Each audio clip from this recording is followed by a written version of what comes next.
Hey guys, Youngblood with you, and we did get some updated information on the X1, which is good, because we didn't really have much to go on based on the concept sale. So with that in mind, let's go ahead and jump in, review that information, and then we'll kind of do an updated should you buy opinion. So starting off, we'll take the easy one, and the question was, how do you actually get into the bike? Which they released a little video of that, and that's what you're seeing in the background now, to where basically you just hop in the side as two parts of it kind of slide apart and then close back up around you. And now, as to be expected, most of the questions were around comparisons, mostly because that's how people assign value, and that's kind of how it fits in with other ships in their fleet.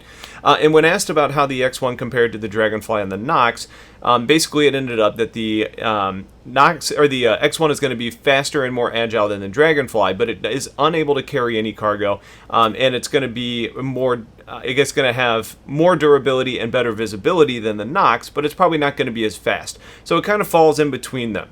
Now they did mention that the Dragonfly is going to have better terrain handling, which based on layout I guess makes sense with the wider spread footing. But I think as far as a hover vehicle, it's a little bit odd to hear about terrain being a beneficial factor. So I think it's going to have to end up playing up with the fact that the maybe Dragonfly is able to take shortcuts based on the geography because it handles slopes better or something like that. We don't really know. We'll see how it plays out. But long story short, the X1 should fall between the Nox and the Dragonfly as in regards to like speed and agility. So the baseline is kind of the master of none as far as components are concerned. It's got civilian-grade components, which they said is going to make it the most versatile of these vehicles. Now, there isn't anything really about it that seems to indicate how it's more well-rounded. It's just going to be a little bit different. It's going to be, I guess, a little bit more, a little bit more durable than something like the Velocity, and it's going to be a little bit less, less durable and faster than something like the Force. The Velocity does have reduced weight from less equipment and a lighter hull, and it has competition C-grade components, so it's really designed to move as fast as possible and to cut down on drag. The Force variant also has a unique hull with an extended rear portion that's actually, a kind of a unique variant that's going to allow for enough space for that second shield generator to go. And the Force is also powered by industrial C-grade components, which means more power output.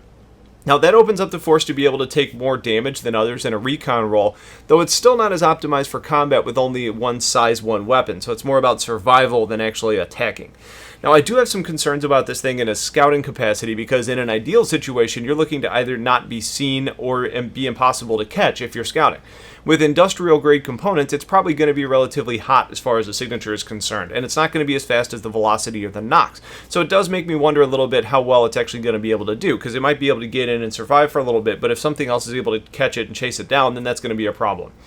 The Force does come with a laser repeater instead of a laser cannon, so that may be a pro or a con to you. It just depends on what you prefer to use. But I would think that the repeater is more of an advantage when dealing with smaller targets. But regardless, you can always swap out those weapons within the same size hardpoint as you see fit. You can technically update components and get the models closer to where the others are. For example, you could move like competition class components into the base model and get a heavier racer, but basically you're going to be limited to what the hulls offer in regards to their differences. So basically, you can get the fast but fragile Velocity, the durable but slower Force, or you can just opt for the middle ground and pick up the baseline. The X1s were confirmed to be open canopy, so the extra shielding on the Force isn't going to keep like an environment inside of the ship for you. It's just a defensive shielding.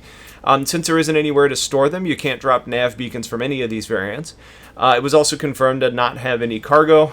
The weights are also said to be wrong on the website, but ultimately what we're expecting to see is the Velocity being the lightest and being similar in weight to the Nox, and the Force should end up being heavier like the Dragonfly, with the baseline kind of falling in the middle. Basically, all the mass values on the site are wrong right now, and they're going to be updated soon.